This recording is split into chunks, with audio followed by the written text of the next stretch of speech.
మీ మోకాల నొప్పులకు ఎటువంటి సర్జరీ లేకుండా ఎపియాన్ పెయిన్ క్లినిక్ అందిస్తున్న అత్యాధునిక చికిత్స.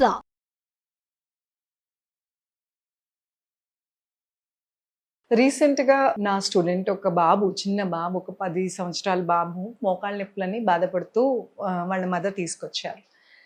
నీ పెయిన్స్ ఇంత చిన్న బాబుకి ఏంటి అనుకున్నాం, కానీ స్టెప్స్ ఎక్కటం ఆర్ బ్యాగ్ వేసుకుని స్టెప్స్ ఎక్కటము, తినే ఆహారంలో న్యూట్రిషన్ అందకపోవటం వలన ఈ నీ పెయిన్స్ అని వచ్చిందనేసి తర్వాత డాక్టర్ దగ్గరికి వెళ్ళి టెస్టుల తర్వాత తెలిసింది. సో చిన్న వయసు నుంచి పెద్ద వయసు దాకా అందరికీ నీ పెయిన్స్ వచ్చే ఛాన్సెస్ ఉన్నాయి. రాకుండా చూసుకోవాల్సింది కూడా మన బాధ్యత. సో నీ పెయిన్స్ అనేది నెగ్లెక్ట్ చేయొద్దు. మనకు వస్తుంది, ఇంకా చాలా టైం ఉంది అని అనుకోవద్దు. సో ఇప్పుడు మన తినే ఆహారంలో సమతుల్య ఆహారం అంటే డెఫిషియన్సీస్ ఏమన్నా ఉంటే ప్రాపర్గా సమతుల్య ఆహారం తీసుకోకపోవటం వలన కూడా మనకి ఈ నీ పెయిన్స్ అనేది తొందరగా వచ్చేస్తున్నాయి. అలాగే రాంగ్ పోస్చర్స్, ఎక్కువ మెట్లు ఎక్కినప్పుడు కొంచెం క్రాస్గా వాక్ చేయటం, ఆల్రెడీ నీ పెయిన్ ఉన్న వాళ్ళు కొంచెం క్రాస్గా వాక్ చేయటం వలన నీ మీద లోడ్ పడకుండా ఉంటుంది. సో అలాగే చిన్నపాటి ఎక్సర్సైజ్ చేస్తాం వలన, అంటే ఫిజికల్ యాక్టివిటీ సరిగా లేకపోయినా కూడా చిన్నపిల్లల దగ్గర నుంచి పెద్దవాళ్ళ దాకా తొందరగా మోకాలు నొప్పులు వచ్చే ఛాన్సెస్ ఉన్నాయి.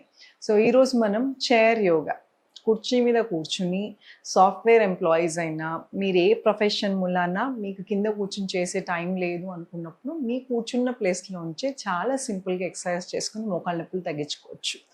నమస్తే, నేను మీ Hima, advanced yoga trainer and nutritionist. Welcome to our channel. So ఈరోజు మనం చైర్ సహాయంతో చాలా సింపుల్ ఎక్సర్సైజెస్ చేసుకుని మోకాళ్ళ నొప్పులు తగ్గించుకోవచ్చు. ఇది ఎవరైనా చేసుకోవచ్చు. సో స్కూల్ పిల్లలు ఎవరైతే మోకాళ్ళ నొప్పులు కంప్లైంట్ చేస్తున్నారో మీ బ్రేక్ పీరియడ్లో కూడా మీరు జస్ట్ ఇలా కూర్చుని చేసుకోవచ్చు. ఆఫీసులకు వెళ్ళే వాళ్ళు, సాఫ్ట్వేర్ ఎంప్లాయీస్, ఇంకే ప్రొఫెషన్ మూలన మీకు టైం లేదు అనుకుంటే మీ డెస్క్ దగ్గరే ఈ ఎక్సర్సైజెస్ మధ్యలో చేసుకోవచ్చు. సో ఎప్పుడైనా యోగా కానీ ఎక్సర్సైజ్ కానీ ఒక గంట పెట్టుకుని అప్పుడే చేయాలని అనుకుంటే మీకు కుదరకపోవచ్చు. యోగా అనేది ఆర్ ఎక్సర్సైజ్ అనేది రొటీన్ లాగా చేసుకోండి. మీకు ఎప్పుడు టైం దొరికితే అప్పుడు, పొద్దున పూట ఈ ఆసనాలు, పడుకునే ముందు కొన్ని ఆసనాలు, నిద్రలేయంగానే కొన్ని ఆసనాలు, అలా డివైడ్ చేసుకుంటే మీకు చాలా ఈజీగా ఉంటుంది. సో ఫస్ట్ మీకు కావాల్సింది కుర్చీ అండి. ఇలా డైనింగ్ టేబుల్ కుర్చీ అంటే మామూలు కుర్చీ కన్నా ఇది కొంచెం స్ట్రైట్గా ఉంటుంది. సో పోస్చర్ అనేది చాలా ఇంపార్టెంట్. సో ఇలా కూర్చుని స్లోగా కుడి కాల్ని పైకి లిఫ్ట్ చేసి వేళ్ళని మీ వైపు లాక్కోవాలి. లాగినప్పుడు ఇది కాఫ్ పిక్కల దగ్గర లాగుతుంది, అలానే మోకాల దగ్గర కూడా టైటన్ అవుతుంది. సో చక్కగా మోకాలు నొప్పి ఉన్న వాళ్ళు, మోకాలు గుజ్జు అరిగిపోయిన వాళ్ళకి ఇది చాలా మంచి ఎక్సర్సైజెస్.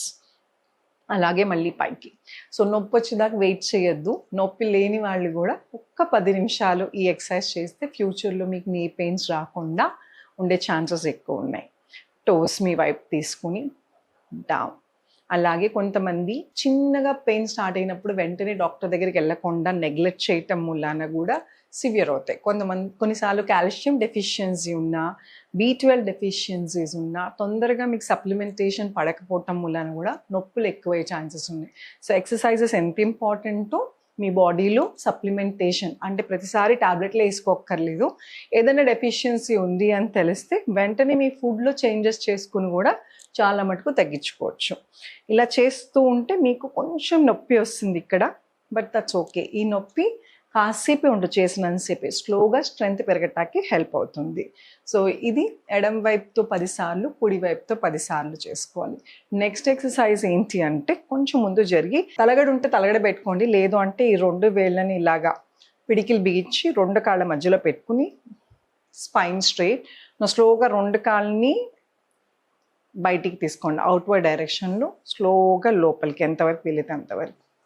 అలాగే బయటికి, ఎంతవరకు వీలైతే అంతవరకు లోపలికి, బయటికి, అలాగే లోపలికి, బయటికి, అలాగే లోపలికి.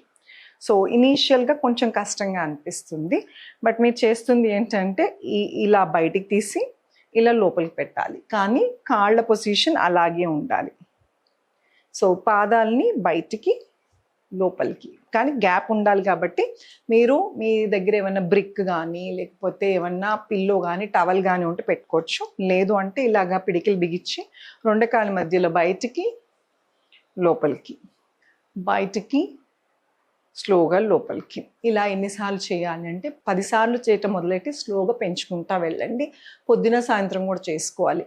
ఇవన్నీ కూడా ఇన్ని రోజులు చేసేసేయండి తగ్గిపోతుంది అని అలా ఉండదు. మీరు లైఫ్ లాంగ్ మీకు ఎటువంటి ప్రాబ్లం లేకుండా ఉండాలంటే ఇది మీకు రొటీన్ అయిపోవాలి. అంటే రోజువారీ లైఫ్లో ఇది కూడా ఒక 10 నిమిషాలు చేసుకోవటం వలన మీకు ఆల్రెడీ నొప్పులు ఉంటే కంట్రోల్గా ఉంటాయి, కొంచెం కొద్దో గొప్ప తగ్గుతాయి. అంటే కొంచెం గుజ్జరిగిపోయిన వాళ్ళకి మొత్తంగా నార్మల్ అయిపోతుంది అని మాత్రం నేను చెప్పను. కానీ 80% ఆర్ 60% రెగ్యులర్ ఎక్సర్సైజ్ చేస్తే ఖచ్చితంగా డిఫరెన్స్ ఉంటుంది. ఈ ఎక్సర్సైజ్ చేసినప్పుడు స్వెల్లింగ్ ఉంది అంటే, వాపు ఉంది అంటే ముందు కొంచెం ఐస్ ప్యాక్ పెట్టండి. అంటే ఐస్ ప్యాక్స్ అని బయట దొరుకుతాయి. లేదు అంటే మీ ఇంట్లో ఐస్ క్యూబ్స్ ఉంటాయి కదా, ఒక టవల్ కానీ చున్నీలో కానీ పెట్టి కాసేపు ఇలా పెట్టండి. వాపంతా లాగేస్తుంది కాబట్టి ఐస్ ప్యాక్. అప్పుడు ఎక్సర్సైజ్ చేసి దాని తర్వాత హాట్ ప్యాక్ పెట్టండి, వేడి నీళ్ళు కాపడం. ఇలా పెడితే చాలా మటుకు రిలీఫ్ అయితే వస్తుంది. మీ 100%లో ఆల్మోస్ట్ 70% నొప్పి తగ్గిపోతుంది. సో మీరు ఇలా చేయగా ఇంకొన్ని ఎక్సర్సైజెస్ పెంచుకుంటూ వెళ్ళచ్చు. వాకింగ్ చేస్తాక ఈజీగా ఉంటుంది. అండ్ మోకాళ్ళ నొప్పులు ఉన్న వాళ్ళు చాలా మటుకు గబగబా బ్రిస్క్ వాక్ చేస్తూ ఉంటారు. అదొకటి గుర్తుపెట్టుకోండి. సివియర్ నీ పెయిన్ ఉన్నవాళ్ళు నీ ప్యాడ్స్ వేసుకోవాలి. షూ అనేది సరిగ్గా ఉందలా చూసుకోవాలి. అలాగే సాఫీగా ఉందా లేదా ఫ్లోర్ అనేది చాలా ఇంపార్టెంట్. ఇవి చూడకుండా మీరు గబగబా వాకింగ్ స్టార్ట్ చేస్తే మోకాళ్ళ నొప్పులు అనేవి ఇంకొంచెం ఎక్కువ అవుతాయి. రెండు నీ ప్రాబ్లం ఆల్రెడీ సివియర్ ఉన్న వాళ్ళు కొంచెం ఒకసారి డాక్టర్ని సంప్రదించి దెన్ వాకింగ్ స్టార్ట్ చేయండి. ఈ ఎక్సర్సైజ్ అంటే బేసిక్ ఎక్సర్సైజ్ కాబట్టి ప్రాబ్లం లేదు. వాకింగ్ అనేది కొంచెం ప్రెషర్ ఎక్కువ ఇస్తుంది కాబట్టి ఒకసారి సంప్రదించి వాకింగ్ చేయొచ్చు పర్లేదు అనుకున్న వాళ్ళు మాత్రమే చేయండి. మూడో ఎక్సర్సైజ్ ఏంటి అంటే కొంచెం ముందు జరిగి ఎడ్జ్ కూర్చుని స్పైన్ ఏదైతే ఉందో నిటారుగా ఉంచి స్లోగా హీల్ పైకెత్తి డౌన్, స్లోగా పైకెత్తి డౌన్, స్లోగా పైకెత్తి ఎంతవరకు వీలైతే అంతవరకు మడాలని పైకెత్తి డౌన్. ఇది నుంచుని కూడా చేయొచ్చు. ఇప్పుడు ఎవరికైతే నొప్పి ఎక్కువ ఉందో కూర్చుని ఇలా చేసుకోవటం వలన మంచి రిలీఫ్ వస్తుంది. అదే పెద్ద వయసు వాళ్ళు కొంచెం గ్రిప్ లేదు నుంచోలేము అనుకుంటే కూడా ఇలా చేసుకోవచ్చు. ఎంత వీలైతే అంత మడాల్ని పైకి లిఫ్ట్ చేసి డౌన్. అలాగే సేమ్ వేళ్ళని పైకి లిఫ్ట్ చేయండి. మడాల్ని ఇక్కడే ఉంచి వేళ్ళని పైకి లిఫ్ట్ చేసి డౌన్. అలాగే పైకి డౌన్, పైకి డౌన్. చూసారు కదా, చైర్లో కూర్చుని మీరు కూర్చున్న చోటే ఎక్సర్సైజ్ చేసుకోవచ్చు. టైం లేదు అనుకున్న వాళ్ళు, పెద్ద వయసు వాళ్ళు, ఆర్ యాక్టివిటీ సరిగ్గా లేదు అంటే ఎక్కువసేపు కూర్చుని కూడా రక్త ప్రసరణ సరిగ్గా జరగట్లేదు అనుకున్న వాళ్ళు రోజు మొత్తంలో ఒక 40 మినిట్స్కి 40 నిమిషాలకి గంట కన్నా లేచి అటు ఇటు వాక్ చేయటం మధ్యలో ఇలాంటి సింపుల్ ఎక్సర్సైజ్ కూర్చున్న చోటే మీరు టీవీ చూస్తూ కూడా అక్కడే బెడ్ మీద కూర్చొని కూడా చేసుకోవచ్చు. సో ఇలా చేసుకుంటే చాలా మటుకు నొప్పులు తగ్గుతాయండి. అలాగే ఐస్ ప్యాక్, హాట్ ప్యాక్ అనేది ఖచ్చితంగా మీ ఇళ్ళల్లో ఉండాల్సిందే. ఐస్ ప్యాక్ అనేది వాపు లాగేస్తుంది. హాట్ ప్యాక్ అనేది మసిల్స్ని ఏదైతే ఉందో కండరాలని రిలాక్స్ చేస్తుంది. చిన్నపాటి టిప్స్ పాటించండి. అలాగే చిన్న నొప్పి స్టార్ట్ అయినప్పుడే వెంటనే డాక్టర్ని సంప్రదించడం వలన సప్లిమెంటేషన్స్ బాడీలో పట్టడం వలన ఏ ప్రాబ్లమ్ సివియర్ అవ్వకుండా ఉంటుంది. సో ఇలాంటి ఎన్నో టిప్స్, ఎక్సర్సైజెస్, ఆసనాలు, ప్రాణాయామ ఇవన్నీ మన రెగ్యులర్ క్లాసెస్లో కూడా నేర్పిస్తాము. ప్రపంచంలో ఎక్కడ ఉన్నా మీ వయసు ఎంతైనా పర్లేదు, ఫ్లెక్సిబిలిటీ లేకపోయినా పర్లేదు, అంటే బేసిక్ నుంచి అడ్వాన్స్ దాకా అన్ని ఆసనాలు వాళ్ళకి తగ్గట్టుగా మేము ఇక్కడ క్లాసెస్లో నేర్పిస్తాము. ఎవరికైనా ఇంట్రెస్ట్ ఉంది అంటే ఈ కింద స్క్రోల్ అవుతున్న నెంబర్కి కాల్ చేసి మీ పేర్లను రిజిస్టర్ చేసుకుంటే మా టీం వాళ్ళు మీకు డీటెయిల్స్ అందిస్తారు. Thank you so much. Me Hima.